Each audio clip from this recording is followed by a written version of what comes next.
It's elite podcasting here. Ain't nobody better. Look. Yeah.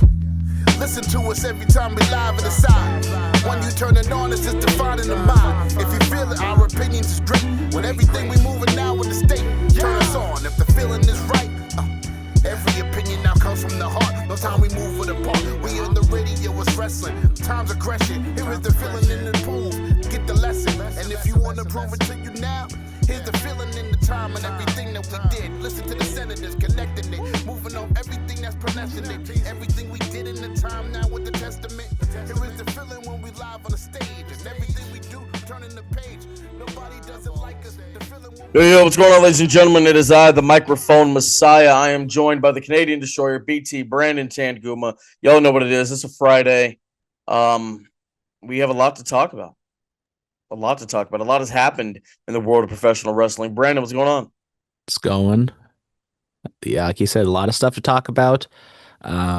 Big promo took place last week that we got to talk about. Got a big show up ahead. Got Blood Money, whatever the hell number it is now at this point. But yes, that's right. Blood Money. What number is this 10 or 11? I mean, what they started in 2017, 2018, took a couple years off. They were running once a year, but now they've kind of gone to 2 years or twice a year every year, since post-COVID, which would be 2022, I think. Maybe. Here, give me I can find. Let me see. Let me go to the old. We have to look these things up, ladies and gentlemen. Let's see. I mean, there's a whole WWE in Saudi Arabia Wikipedia page. Let's see. This is number 12. Bam. Wham, bam. Thank you, ma'am. Yeah. Blood Money in the Sand 12. And that is not including the Raws and SmackDowns that have been there. No. Last one was what? Jesus. 7 months ago. How can we forget the Crown Jewel Championships? Yes. Brandon, put the Roman numeral for 12 on there. That would be XII. Yeah. Phillip definitely knew that. I did. Which I would only know if it wasn't for Super Bowls and I guess WrestleManias. Well, you know what else I know? Fanatics Fest happened in New York. People were going crazy. Fanatics Fest, where all the athletes of all the major companies come together. You saw your Tom Brady's, your James Hardens, your CM Punks, etc. What are your thoughts on the things you saw? I mean, I have my own thoughts on Fanatics, its own thing, because it's just completely engulfed the sports merchandise world, and it owns everything. It's basically a monopoly. I once again, don't want to get political over here, but What isn't a monopoly, huh? I wish we could, maybe bust up this monopoly right here, because, I mean, they literally own, they make, baseball, hockey, they own, tops for trading cards. WWE shop is owned by Fanatics now. Pretty much any merch shop you go to for sports is Fanatics, which, that's what it is these days. But there was a lot of things that happened, quote unquote, but I think it was all just kind of stunts and, kind of bits that people were doing. Most of it a lot of the stuff I was seeing was kind of non-wrestling related, like Kevin Durant, learning, quote unquote, that he got traded to the Rockets. When it's Kevin Durant, I think he knows he got traded before he went up on stage. Joe Burrow not knowing how to throw a baseball. Sorry, Mr. X. Livy Dunn, shout out Livy Dunn respectfully, paying however many thousands of dollars for a Paul Skeens card. Phillip, do you know who Livy Dunn is? I don't. Okay. Well, once again, this is the same guy who didn't know who Shohei Ohtani is, so I'll allow him not knowing who Livy Dunn is. Who? Livy Dunn. No, the other one. Who? Shohei Ohtani. We went over this a couple months ago. Who's that? The best baseball player on the planet. Japanese guy, pitches, hits, plays for the Dodgers. Brother, I was an Eric Chavez kid. All right. I saw Eric Chavez yesterday. Not in person, but I was watching the Mets game, and he's the Mets hitting coach, I believe. And so he. What the hell? Yeah. I know, he was old, and I was like, it took me a half a second to realize that's Eric Chavez, and I mean, you can see right there, Phillip, over my shoulder, got an Eric Chavez poster, right there. I mean, what number was he? Was he? Number 3. It's my favorite number. That's what, Eric I was gonna Chavez, say 3 Babe or Ruth, 8. Dwayne Wade, Dale Earnhardt Jr., all the GOATs were 3. All right, come on now. Eric with a C, like Rick. Hello. Okay. What you call it? I mean, you saw like Punk and Rollins' little squabble. Cena was out there. He jumped over a table and broke a table, hugging Sam Roberts. What up? Tom Brady's Cody Rhodes entrance that was seen. James Harden did the Hulk Hogan entrance. Someone gonna tell him, Brother, when it comes crashing down and it hurts inside. All in all, Fanatics Fest is always fun. The SummerSlam kickoff happened at Fanatics Fest. There were things. It was hosted by Michael Cole and Peter Rosenberg. Saw they all did the water spit gimmick with Triple H. Good stuff. Good stuff. WWE Late Night is apparently going to be happening. WWE has filed a trademark for WWE Late Nights. They're going to get some kind of Jimmy Kimmel, Tonight Show deal. Kayla Becker, the former Kayla Braxton, tweeted out that's the one thing she always wanted to do with her time with the company. So, and I believe she's making her way back into the wrestling world, if I'm not mistaken. Good. I mean, yes. I don't know what she's done since leaving WWE because I thought she's done some movie roles. She started a podcast. She's been doing some stuff. Well, WWE Late Night actually, Phillip, is going to be the SummerSlam version of the roast of whatchamacallit of WrestleMania because Tony Hinchcliffe is going to be hosting it because they announced today Tony Hinchcliffe to host WWE Late Night during SummerSlam weekend. I didn't see that. Yep. But you remember what was the Primetime Wrestling Challenge? Vince had the little talk show. Thought we were gonna get something like that. And I mean the roast of WrestleMania, I don't know, you can call it a success like financially, but I don't think it went all that well in terms of maybe some PR for WWE. So I didn't. We haven't. Have we seen footage? I mean, someone leaked the entire, at least audio. Right? I don't. Yeah, it wasn't the full video, but we saw clips of it. Yeah. Yeah. WWE Unreal comes out July 29th. We excited? I wouldn't say I'm excited. I'm intrigued to see what they show, what the story is going to be, if it's going to be just full point to camera and, don't push anyone in the right direction, type of reality television. But, in this day and age, more and more the curtain has been pulled back, and this is kind of, at least should be, or at least promised to be, the ultimate pullback of the curtain. Because even like in, the Beyond the Mat, like we didn't really see full blown booking meetings. I mean, we saw like the indie stuff, but not the WWF stuff. Yeah, shout out APW, right up the road here from us. Shout out. Oh man, we shall see. Chad Gable's injured. Yeah, unfortunately, undisclosed injury. He has to have surgery. Might be an arm or a shoulder situation similar to Liv Morgan. And unfortunately as well, Grande Americano is also having to go under the knife with a similar injury, I believe, what I've heard. No official word yet on exactly what the injury is or the extent of it, but seems serious enough to where two of these absolute legends are going to be off television for a while. WWE, a little of an injury bug going on right now. Yeah, I mean, that usually happens. Dominic Mysterio got something going on. I mean, Dom, Liv, Chad, Grande. There's some like the Tongans.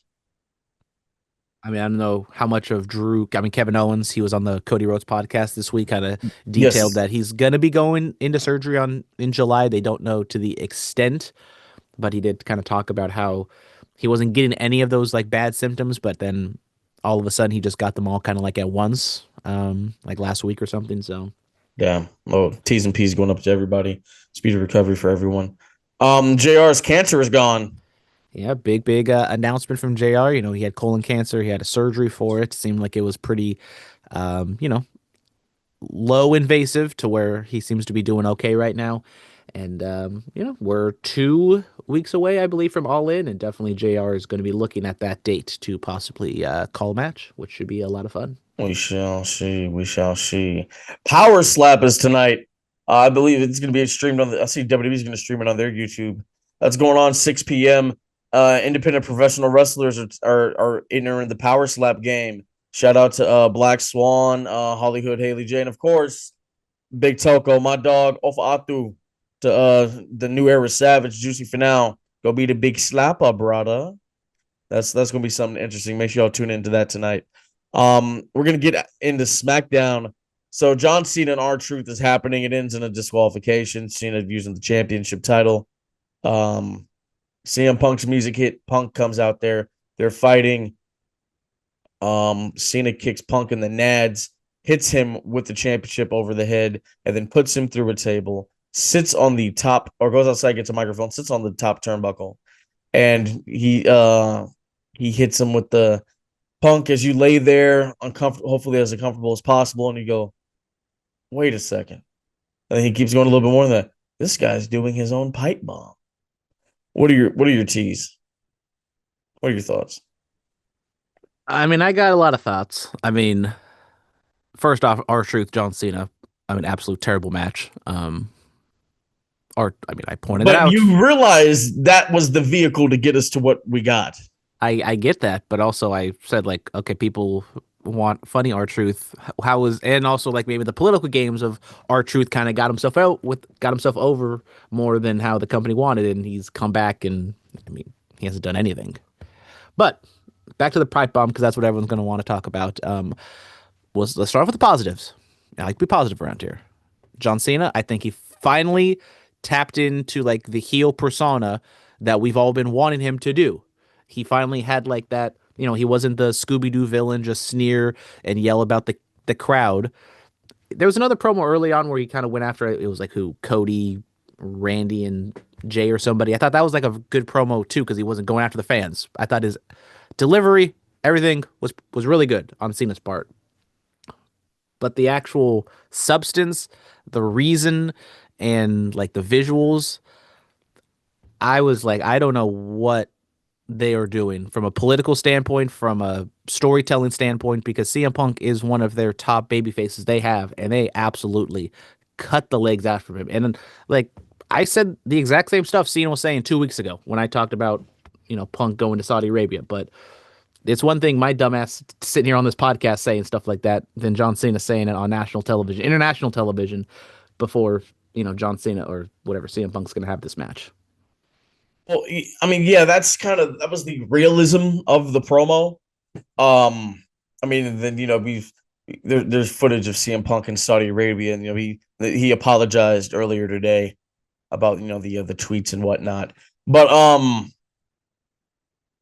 man, I mean, just the people, there are mixed feelings about it. They were like, well, Punk was laying down too long, and I'm like, in theory, bro, he got kicked in the balls, hit over the head with a championship, then put through a table. Yeah, I think that was one of the worst parts of the promo because of the visual. Like even if you go back to the pipe bomb promo, Cena was put through the table, whatever, but then he rolled out of the ring and just kind of like sat up against the guardrail. He wasn't selling it like Punk was selling it for 10 minutes. But then again, it was also different because Punk was on the stage. He wasn't just right in the ring above bruh. You know what I'm saying? Exactly. That's the two. Like the visuals of it, I think is probably the worst. Like I think what Cena was actually saying was really bad too, but like just the visuals of Punk having to sit there was terrible. I mean, what did I mean? He tried to go bar for bar, basically. What else? What were some of the key points? I mean, you're not fighting for TKO. You're Mr. TKO. They basically called him a hypocrite. He made like when in the original pipe bomb, which today is the 14-year anniversary of the pipe bomb, ladies and gentlemen. We'll talk about that. But yeah, just he mentioned Claudio Castagnoli, which is probably the safest AEW name to mention. Nick Nemeth and Matt Cardona. Punk and his pipe bomb mentioned Colt Cabana. There are conspiracy theories because Cena was shouting out a Matt and a Nick and someone with the initial CC. Is it that deep? I don't know. I mean, but this also goes back to I've seen like and also the Ryan Nemeth Nick Nemeth thing. Yeah, an interview that CM Punk did during Radio Row for WrestleMania 29 in New York with Peter Rosenberg. He put over those three guys, so it's very interesting. I mean, if we really wanted to go there, he could have just said hi, Matt and Nick, and then he's going Young Bucks, and then you could have said John Moxley. Like John Moxley had his own things with CM Punk too. If he had just said, or Jack, or like Kenny, or something, like if we could have really went there, but Cena's a smart guy. But if he could just said, "Hey Matt, hey Nick, hey Kenny, hey Jack," and I was like, "Oh, okay, we're doing that." Hey, Adam, good luck on your match in 2 weeks. Yeah, I don't yeah, think he's something doing like all that. that, but you know. Um, there was that. Yeah, there's just a lot. There was. I mean, there were good lines in there. Um, in 6 months when I leave with this championship, that. Uh, I like what they were doing. It was a nod to their history. I mean, the scenario of it all. R-Truth versus John Cena, a table spot, and then at the end of it, Cena says, "Thanks for letting me rip off your promo and making you look even more foolish." I was like, "Okay, damn." Yeah, I mean, I don't know what the motivation of this promo is. I think there's two of them, but we just don't know which one. It was it a, you know, they just wanted to recreate the pipe bomb promo, and so they were like, okay, we're just gonna, do all these things, and he's gonna go after Punk, but that undercuts Punk, or was it actually, more nefarious than that, where they said, okay, which I think the impetus of it is probably as simple as, okay, we want to just do a John Cena pipe bomb promo, but it just slowly kind of devolved into It a it was CM Punk burial. it was interesting because like the tide did turn, and Cena even mentioned it, like, "Oh, the tide is turning." Like they're starting to cheer him and stuff. They played right into his hand, like they cheered your name, CM Punk, CM Punk. Um, like I said, I like what was attempted. It was good stuff. There was something else I was going to say. I've lost it. It's left my brain. Damn, damn. The one and like I've tried to look at spoilers for SmackDown. It doesn't look as though CM Punk really had a strong rebuttal to what Cena said. And like I think that was the one thing I was holding on hope for. Like, okay, if Punk could come back and go just as hard after Cena, then it's like I still have issues with going after Punk the way they did, but at least he gets something back. But I don't think that's the case. And also with it being in Saudi Arabia, the overarching thing is him going to Saudi Arabia, and they're not going to talk about that in Saudi Arabia or even on Raw, wherever it was in the U.S. Yeah, yeah. They weren't going to do that. There was something else I was going to say about this, but I thought it was like I said, I like what they did, and the nod to the history. Since we're talking about pipe bombs, 14 years ago today, the pipe bomb. What do Yeah, you what do you 14 years. I mean, where honestly, were you? Where were you when you heard about it? What was going on, man? so if you guys know the lore of myself, 2011 was a big year because that's when I started getting back into wrestling for whatever reason. Not the best time, but I decided to do it because I got invited to a Royal Rumble party. So I said, sure, why not? I'm going to get into it. And, um, I still was watching it, but I wasn't like in love with what I was watching. And then CM Punk cut the promo.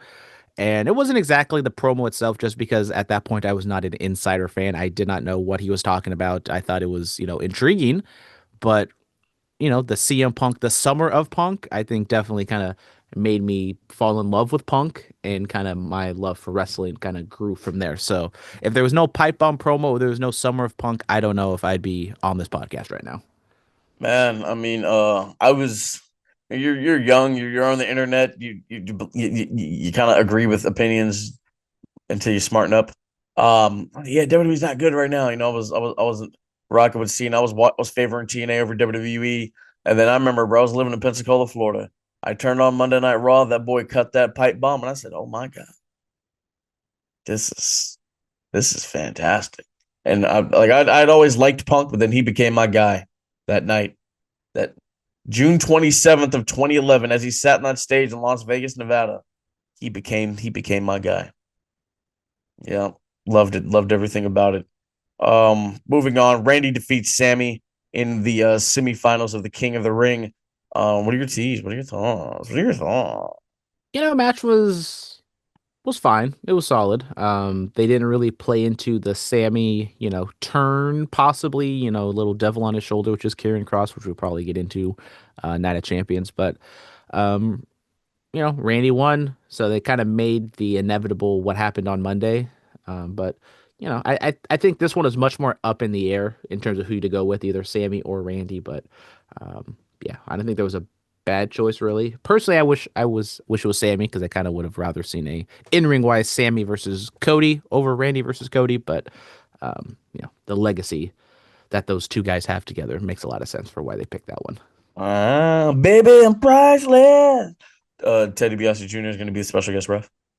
I think he's in prison right now. So Did he really? Did he get sentenced? Is he in there now? no, I remember the 120 years was being like rumored, but like it didn't. Is he locked up? Is he locked away? locked up. Yeah, exactly. I'm locked up and don't let me now.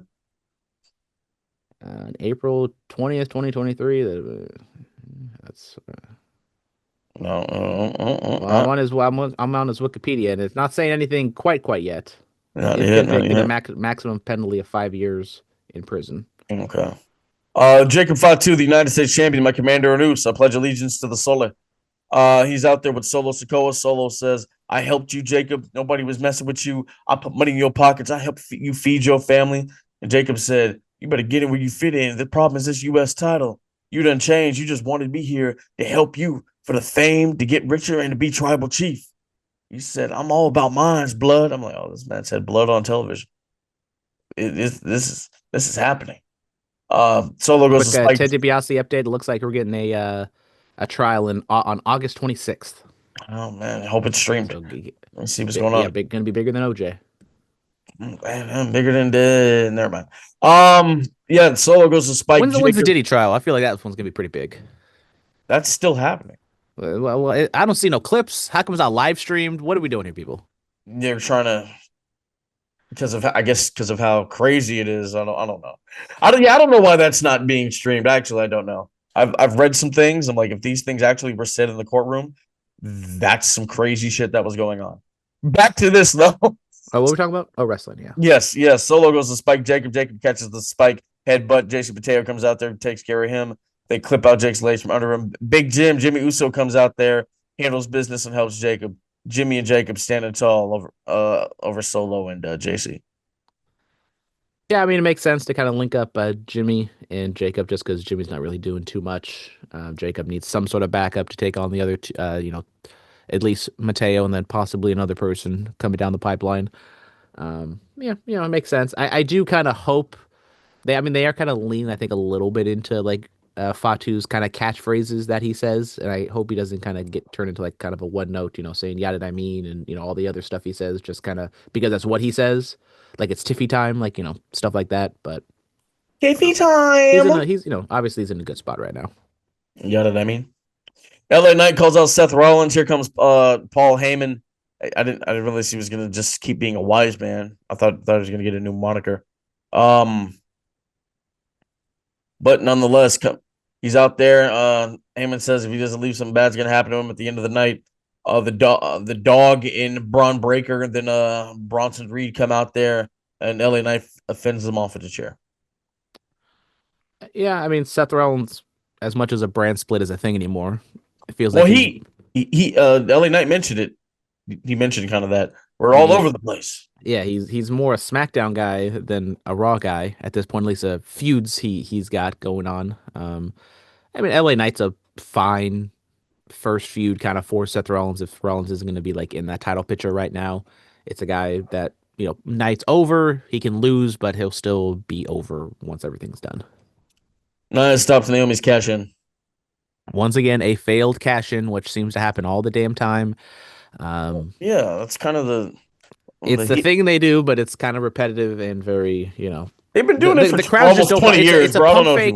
It's a pump fake no one believes anymore because you can even see in the crowd. The crowds will get so hyped for a possible cash in, but they know they don't get hyped until that bell rings because they know it's just going to be pulled out from it. Yeah. It's okay. They're still going to pop anyway. They're going to pop anyway. Because they're a bunch of sheep.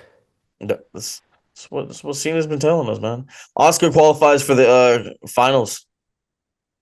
Yeah, I mean, match was solid.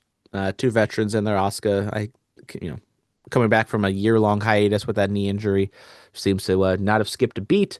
Oscar, clearly they're kind of pushing her a little bit more than Alexa right now, which I don't know what they're doing with that Alexa Charlotte thing. It's kind of a will they won't they situation. But yeah, Oscar in the finals. Yep, the queen Well, of the Empress of Tomorrow looks to be the queen of today. We'll see. Inside the ring, this happened. What about like 30 minutes ago? Julia defeated Selena Vega, and she is now the Women's United States Champion. yeah, I mean, good for Julius. You know, she's on SmackDown. Hasn't really kind of connected. I mean, kind of in total, her stint with WWE and NXT, she hasn't like truly connected with the crowd more than Like Stephanie Vacher, Stephanie Vaquer. Stephanie Vacquet. So, you know, Julia seems to be a heel now. That's probably better for her, I guess. I don't know. I think she can kind of go either which way, but it's easier for her to get over as a heel and then turn face once people kind of realize how good she is. In you know, Zelina Vega, it's the mid card U.S. title for the women. It doesn't mean a whole lot, I think, for anyone to really hold it at this point because it doesn't really matter. Um, at least the matches will be better with Julia in there than Zelina Vega. I'm sorry. Yeah. Yeah. Real American Freestyle has only sold 380 tickets when the venue holds like 13,000. Things you just absolutely hate to see. Yeah. Yeah. Bryan Danielson had a return match. Let's talk Yep, about out of Kyle nowhere. Danielson. No more retirement, I guess. I'm back and I'm better than ever. Oh, wrong guy. Sorry. Yeah, it wasn't really a return match, but you know, technically it was because after the Dynamite Collision taping, Max Caster came out, did his open challenge, and Bryan Danielson answered the call and hit him with like a knee, and I think tapped him out to get the win in like 5 seconds. So, It's on the cage match. It counts. yep, it's a clickbait headline, but goddamn it, we're gonna run with it. Hello. It's true. Raw recap. Cody Rhodes defeats Jey Uso. He is moving on to the finals. You're going to get Cody versus Randy in Saudi Arabia. Super Cody cutter off the top into the crossroads. Hell of a match between two friends and former tag team champions. Yeah, really good match between these two guys. Crazy what can happen when you just have a standard wrestling match with no shit finishes and no interference. You can actually, and there are two guys that are over with the crowd. You guys do some good stuff here. And there's, you know, some stakes on the line. Yeah, I thought it was good stuff here. And Jay, you know, lost again, but he doesn't have to. Just because he loses a couple times doesn't mean he's going to be angry and turn heel, guys. Just him, Moose. Just him, Moose. Let's talk about Seth Rollins, man. Tell me about his game plan. I don't really know what his game plan is because he just kind of like stood there for like 10 minutes and just kind of said stuff, but then really didn't say anything. He said, you know, he's going to like take over the company and, you know, win titles, I guess. I don't know. He was drowning on, and I kind of was like, get to the point, buddy. I don't know what you're talking about. Basically, it doesn't matter if you're CM Punk, John Cena, Gunther, or Goldberg. Somebody's getting cashed in on. That was the gist. Yeah. So he just Gunther announced that he's going to cash in when he said that same thing. You know, everyone knows you're going to cash in eventually. We don't need to announce that. Let's talk about Gunther, bro. Let's talk about this. You know what? As much as I'm not the biggest fan of Goldberg, you know, coming in and being the champ, or you know, in a championship match, I thought they had a good week this week. I thought both the sit down for Gunther or the sit down for Goldberg, two G's, too hard for me to say. It's like Cody and Cena. But I thought the sit down with Goldberg was really good, and then I thought the in-ring promo with Gunther was pretty good as well. Similar to the pipe bomb, I thought it kind of like cut Goldberg's legs out of just saying he's a one-trick pony who can't lace my boots, and the crowd was cheering him. But it's 2025. This is probably Goldberg's last match. It is Goldberg's last match. They finally like announced that, I think, on television. So if you want to keep Gunther heel, I guess you should probably not say that type of stuff. But who really at this point cares how Goldberg is, framed in 2025? Yeah, they criticize Goldberg, but man, they can't lie. When that music hits and he comes out and then he's doing the kicks and the punches with the sparks, you get taken back to back in the day. Yeah, and I don't think the kids these days. I don't think the kids these days understand like how big of a deal Goldberg was in like 1998, 1999. Yeah, what did Gunther say? It is not 1999 anymore.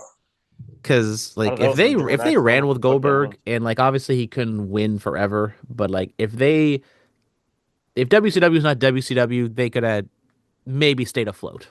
But obviously it was WCW, so they had. You think Goldberg should have just called it quits after that WrestleMania match with Brock? I mean, he basically did, But then No, he you know, didn't. He came back and won another title. Vince came. I mean, he basically. I'm just saying, like he retired during his prime. He quit when he was Goldberg. But then once Goldberg came back, then he was kind of like old Goldberg. No, I'm saying like the WrestleMania match with Brock, the WrestleMania 33 match. Should he have just stopped right after that?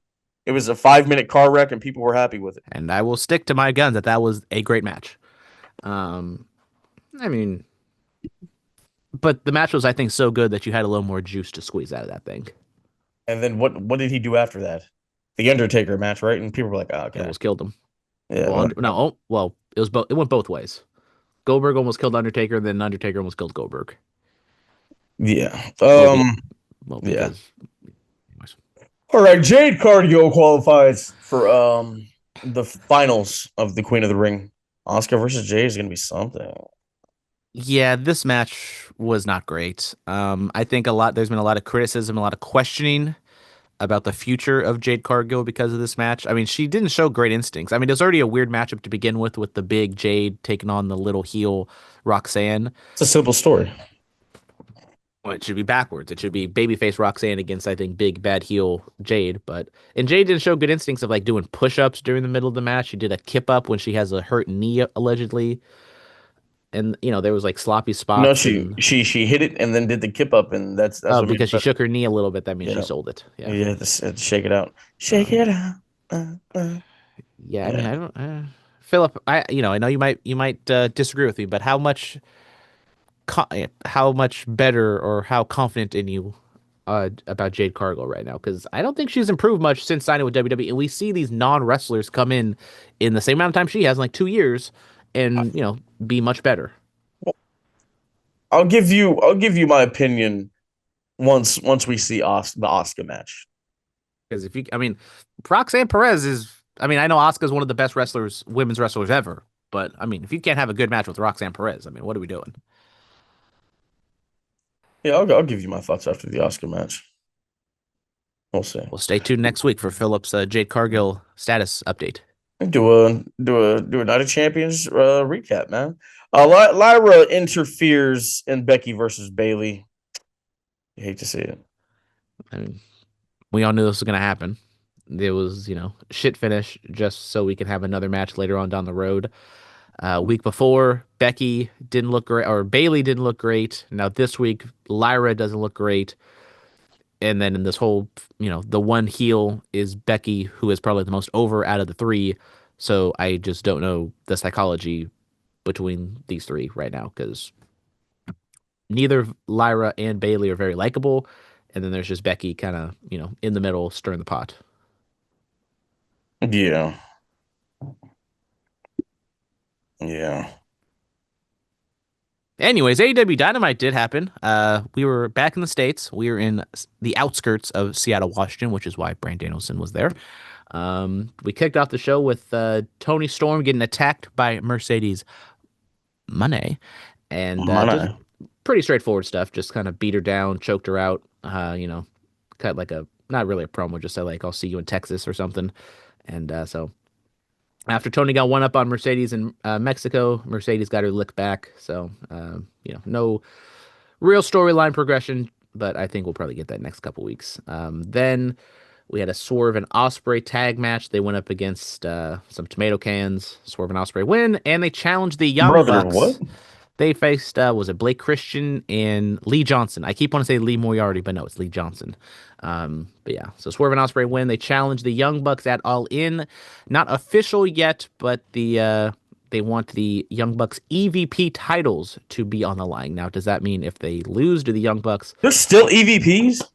Yeah, and it wasn't exactly explained if do Ospreay and Swerve get the EVP titles, or does that just mean the Young Bucks aren't EVPs anymore? I do not know. Hopefully we'll flesh that out next week. What else is left for them to do in AEW, bro? The Young Bucks been tag champions. They've had the babyface run. They've turned heel like 3 times. What else is left for them to do? No idea, but I mean, for political reasons, I would love for them to go to WWE to see what happens. It's probably won't gonna happen, but they just go to They just do the triple A shows. Yep, and just go to Japan. again. Once every like 4 months. We do get new number one contenders for the tag titles. Jet Speed, which is oh, God damn it, I wanted to remember his name, but I forgot it. It's Keith. No, Keith Mitchell. No, not Kel Mitchell. Yeah, I'm terrible. Anyways, Kel Mitchell. he loves orange soda. Wait, who are Uh, you trying to talk about? the Mike Bailey's tag team partner, Kevin Knight. Kevin Knight. There we go. You done disrespected my dog Kevin Knight. I know. Oh I made it. I hell. made if this was Thursday, if we recorded on Thursday, I would have remembered because I made a mental note because I always forget his name. And here we are, Legit Friday. Kevin. Hey, yo, you put Completely some forgot. But respect anyways, on my boy. Bailey and Knight are gonna take on the Hurt Syndicate out all in for the tag titles. I don't know if you know this, but they hurt people. They do hurt people. Hurt people. Fourth ropes in Paris. Shout out to West Side Gun. Back to this. But yeah, so once again, the Hurt Syndicate, I guess, are heels now, just because they're with MJF, and Were they not? Were they not heels before? I mean they were kind of heels, but they were much more baby faces like a month or two ago than they are right now. They're much more clearly, at least trying to go for heel heat, but then they still want people to chant "We hurt people," um, and then MJF, talk some shit, and Mark Briscoe came out. RPJ. Mark Briscoe came out and Dang, brother. did a little promo, just did a small dick joke to MJF. So and then this led into a little four-way match that we had two of them for the men's and women's for the Casino Gauntlet match because we got to have everyone get on the All In show, and so maybe we're gonna get Mark Briscoe and MJF in the Casino Gauntlet. So yeah, Mark Briscoe earns the number one spot for the men in the gauntlet, and Chris Statlander for the women got the number one spot in her gauntlet. And then at the end of the day, surprising how after the Beast Mortos and Mercedes Moné go public with their relationship, Beast Mortos then main events back-to-back Dynamites. Crazy how that happens, right? That I didn't, brother. I did not see that one coming. I'm gonna be real. Like I did not see that coming. I mean, there were the rumors that like she swerves when she drives. And I was like, yeah, okay, all right. But the Beast Mortos, that one out of left field. I mean, I'm just saying it looks Shout like out she's to, eating a little more Black Mexican. Taurus. She looks like she's eating a little more Mexican food, respectfully. Shout out to Black Taurus, brother. But yeah, so Moxley or Hangman beats Mortos, and then at the end, Moxley chokes out Hangman with a chain. Once again, one of those things the Death Riders do where it's kind of a little bit too over the top. That's my gimmick. Yeah, but I will say I thought Moxley cut a very good promo in the beginning, or earlier on in the show where he was just in a staircase and he just cut a very like soft-spoken intellectual promo, just like I saw that. Basically, Hangman, I don't give a crap about your mental issues. I'm gonna beat you for the championship, and I'm gonna continue on my way. It was just very straightforward stuff, and it was just a heel talking crap about the baby face and what he's going through, having no sympathy, and I thought it was great. Yeah, I'm that's watching AEW this. talk. I'm watching this now. Matt and Nick there, Wheeler Yuta, Marina Shafir, the championship in this supposed briefcase. Yeah, I'm just choking this man out. God. Oh, here come the ops. Here come the ops. The ops are on their way. Powerhouse. Samoa Joe. I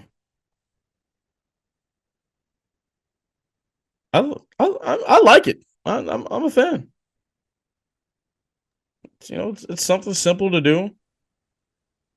Have your goons. Will Ospreay. Will Ospreay has entered the fray, trying to get his hands on the heavyweight champion. An unconscious Hangman lying in the middle of the ring as the Death Riders go back over the barricade. Good stuff. I like this. All right, AEW. I mean, 2 weeks is a very big week. Yeah, I was meant to click on this. Something about AEW. I think All In's probably going to be the biggest North American non-WWE wrestling show ever. Is it though? Well, I mean, what other stadium shows have there been? I mean, yeah, WCW did some stuff like in the 80s, but in North America.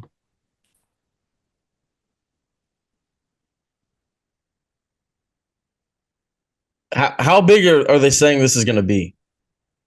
let's see. In this week's Wrestling Observer, which, take it with a All grain of right. salt, Dave Meltzer reported that Saturday, the pay-per-view is currently $2.5 million gate with 19,000 paid tickets.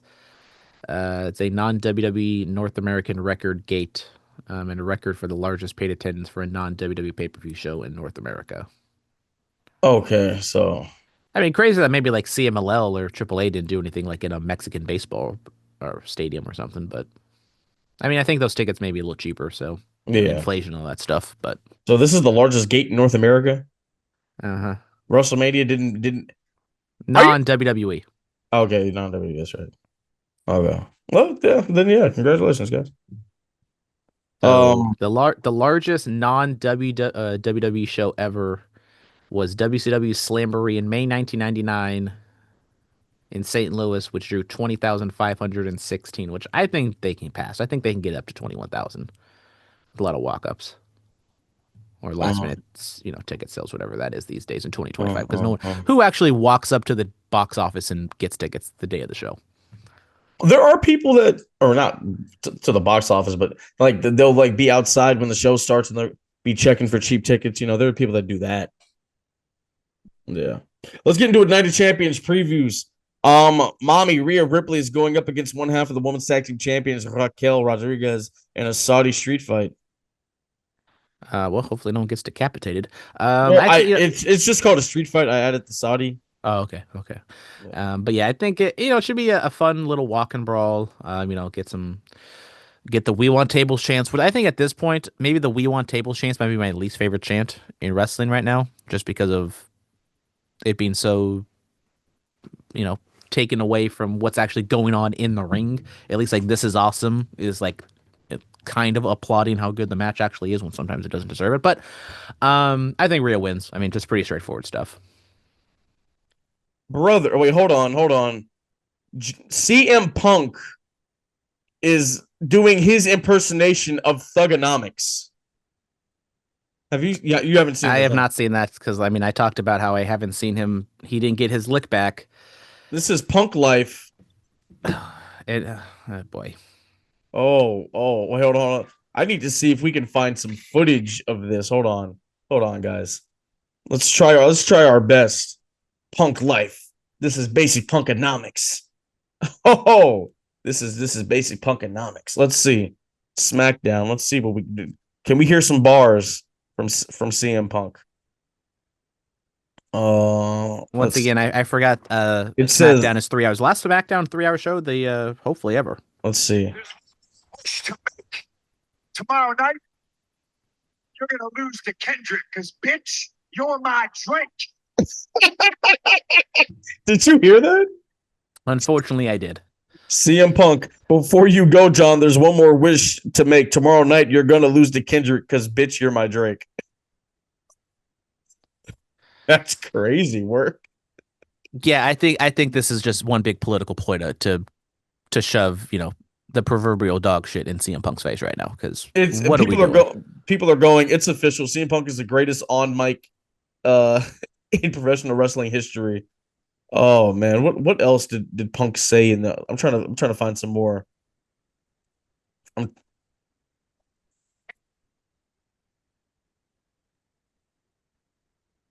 Buried more talent than the Undertaker. John Cena's buried more talent than the Undertaker. Okay. Oh man, this is the thing hilarious. is like CM Punk may say some terrible things about John Cena, but the fact that it's behind a rapping cadence instantly disarms anything he says. Like it's one thing for Cena to say it because it's kind of his character, and it's like, oh, Cena's getting ledgy. He's going back to the Thuganomics character. But if CM Punk is saying stuff like that, I think it's so corny. Like, well, I mean, people like I get it. He's trying. Like, it's one thing if this was like 2 weeks before the show and he's like trying to get under Cena's skin a little bit. But this is the go home promo, and you just got absolutely buried last week, Punk, and you're coming out and saying dumb shit like that. Well, what he's doing is Cena impersonated him, so he's gonna impersonate Cena. I mean, what was he supposed to do? He comes out walk out mad in as hell and fucking gives it right back to him. Sorry. Well, no, yes, but I'm saying like if you impersonated me, all right, I'm impersonate you. Did you want him to impersonate the colorful T-shirt John Cena, lift up the hat and say fine speech, and then I think CM Punk's above impersonations. Apparently not. Exactly, that's what I'm saying.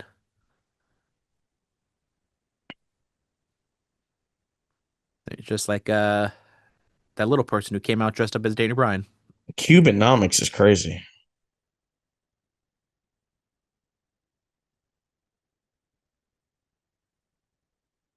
Let's see. I mean, let's see if there's anything else. Okay, I'm watching Cena's reaction to this. The Punk Life graphic is dope. And then the Saudi Arabia crowd singing along. I will say, great powder blue Cubs jersey. Yeah. This is the full segment. I'll see what else he said in this. Sorry, guys. Things happen live. That's the beauty of the different recordings. You never know. It's better than us doing this on a Wednesday or a Tuesday, and then, Blake Monroe shows up 10 hours later. Distract from the fact that we all see you move in slow-mo. Can you hear this? Yeah, he sounds like he's doing spoken word. The rap? Yeah, you deserve all the criticism. You're like a Timu Macklemore, but with Mackle-less rhythm. Not Mackle-less rhythm. And he said, I'm a problem. He called me a player hater. Let's be honest. John Cena's buried more talent than The Undertaker. What happened? What happened to the game I love? That's why he's the champ. And he went and lost all his respects. But hey, John, I get it. I'd retire too if this place rehired my ex. Okay.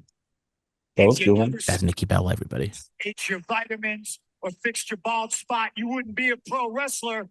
You'd be a Boston mall cop.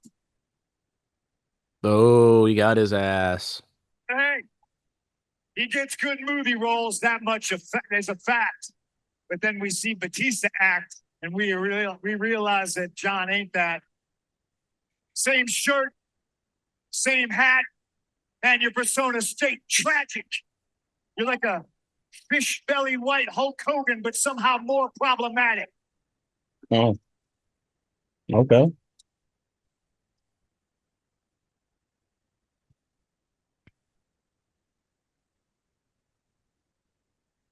Corny. I'm the best in the world. I'm your vessel because millions chant my name, and at you they chant, you can't wrestle. Okay, back to Cena can't wrestle. Which is probably true at this point. 2015 anymore as a brother. I mean, he could wrestle, but I don't think he can wrestle anymore. See the bumps he's taking? But he won't have time for you little people anymore. He'll be busy washing underwears for James Gunn. What does that mean?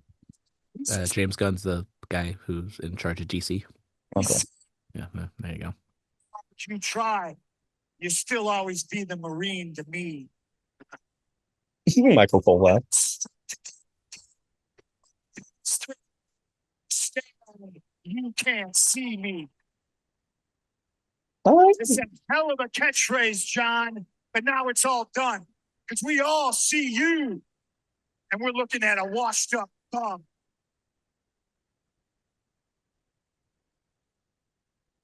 "14 years ago today, I dropped the legendary pipe bomb, and you tried to make it all about you because that's what you do, John. You're a leech. You're a phony. You're a fraud. You're an ass kiss. 17-time world champion, but ain't never been on my class."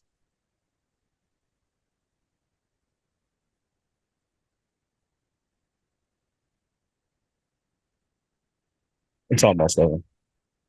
Thank God. Before you go, John, there's one more wish to make. Tomorrow night, you're going to lose to Kendrick because, bitch, you're my Drake. Hilarious. Not the. Oh, he threw up the old single. Okay.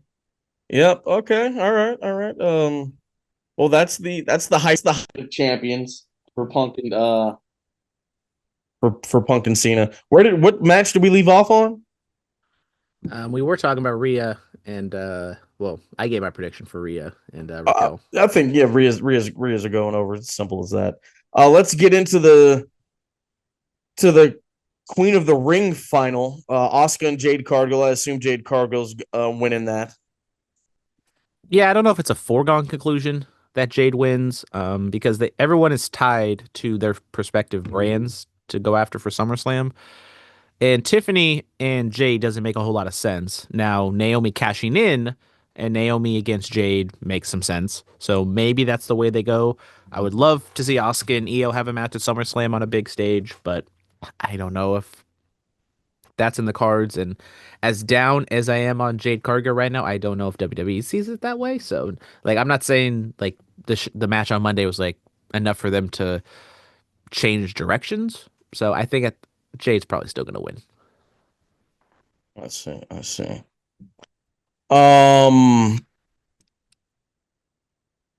Sami Zayn versus Karrion Kross.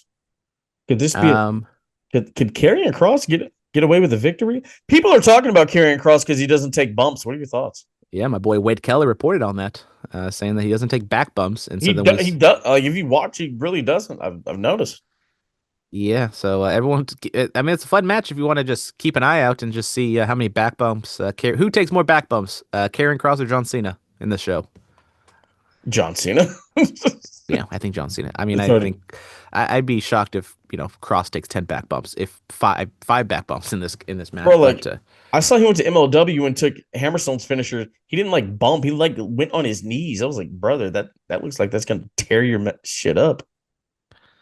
Yeah, I don't know if he got the yips or if there's some sort of like issue. Yeah. Or I mean, Ric Flair famously never like did traditional back bumps. He always like had to like turn over and land on his like hip and side. Yeah, I mean that's just the way that. Yeah, that's the way the business was.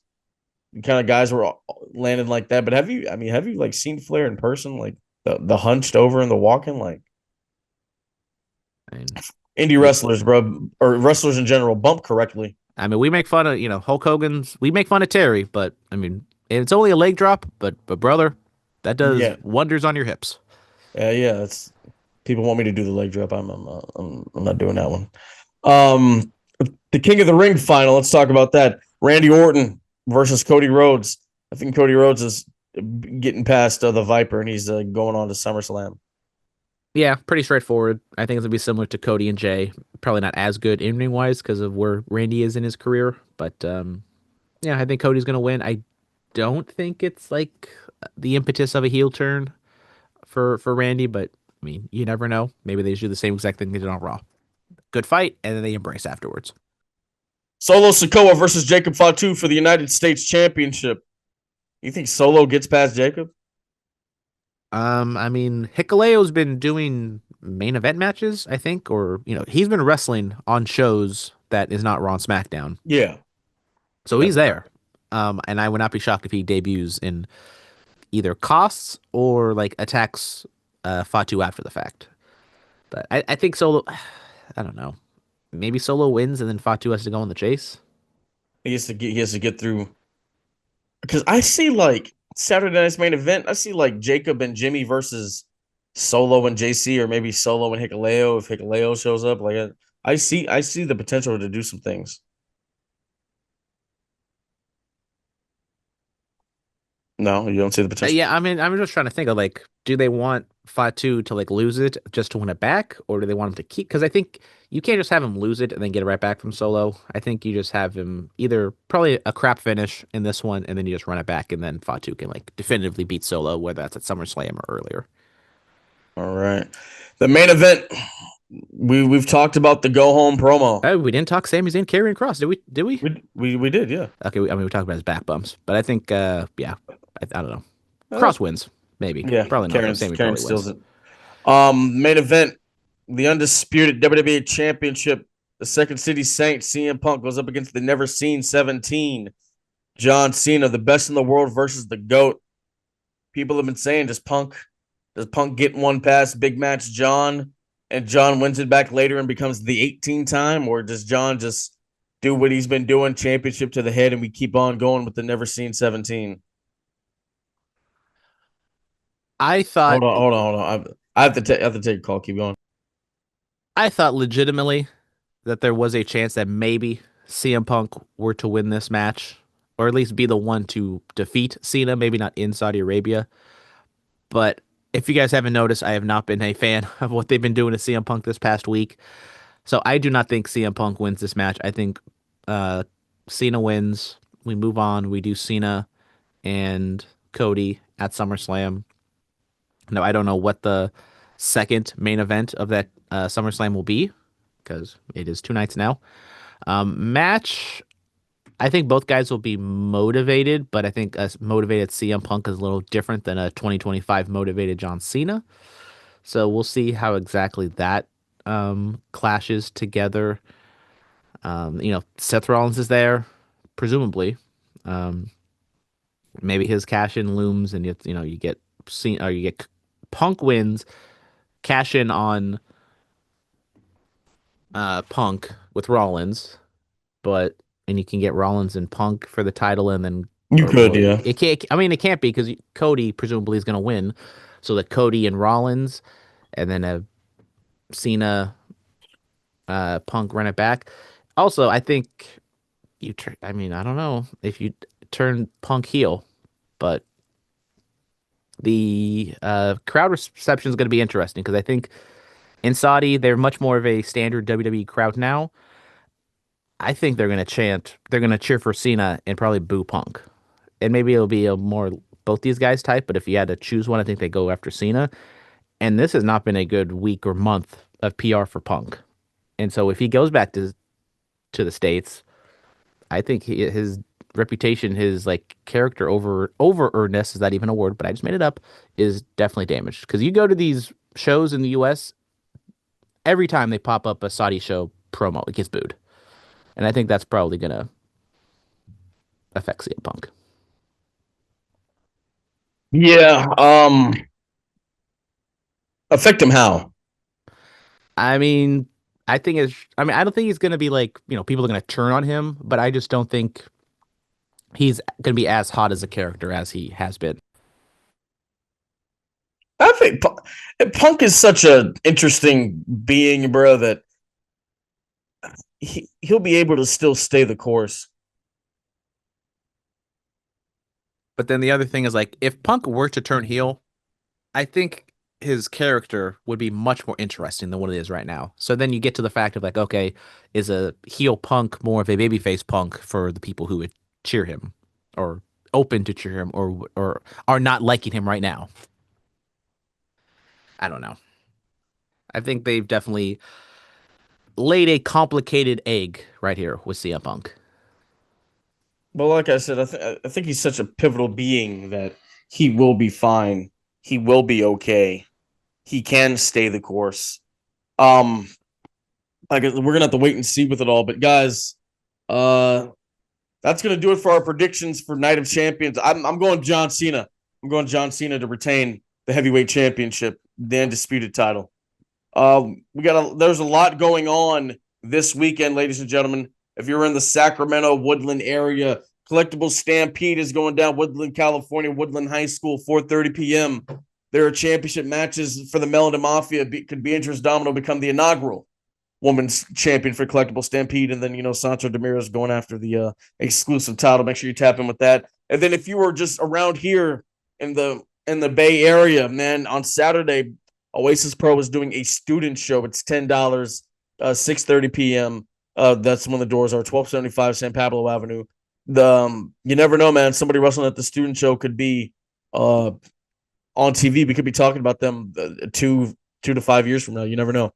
So student show's going down. Pay your dues is the name of it.